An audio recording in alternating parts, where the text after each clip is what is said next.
आम्ही काही फ्रेंड्स भेटलो होतो आणि जनरल गप्पा सुरू होत्या.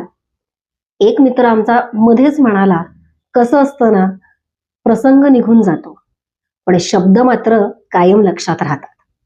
आणि याच अर्थाचं तुकाराम महाराजांनी लिहिलेलं मला आठवलं. म्हटलं चला ते आज तुमच्या बरोबर शेअर करूयात. तुकाराम महाराज असं लिहितात, घासावा शब्द, तासावा शब्द, तोलावा शब्द बोलण्यापूर्वी. शब्द हेची कातर, शब्द सुई दोरा, बेतावेत शब्द शास्त्राधारे.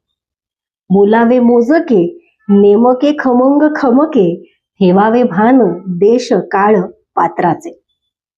बोलावे बरे, बोलावे खरे, कोणाच्याही मनावर पाडू नये चरे.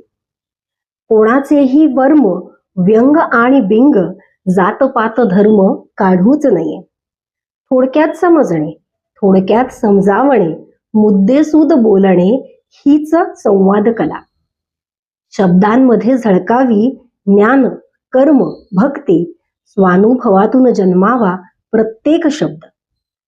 शब्दांमुळे दंगल, शब्दांमुळे दंगल, शब्दांमुळे मंगल, शब्दांचे हे जंगल जागृत राहावे. जिभेवरी ताबा, सर्वा सुखदाता, पाणी वाणी नाणी नासू नये. किती ऍप्ट लिहिलंय तुकाराम महाराजांनी. आणि हे खरंच आहे, शब्द बोलताना फार मोजून मापून आणि भान ठेवून बोलायला हवं आपण. कारण शब्दांमुळेच दंगल पण होऊ शकते आणि शब्दांमुळेच मंगल सुद्धा. आजची ही कविता आवडली असेल, तुम्हाला रिलेट झाली असेल तर नक्की रिपोस्ट करा, रिशेअर करा. पुढच्या भागात परत भेटतोच आहोत. तोपर्यंत stay tune and follow casual गप्पा विथ नेहा.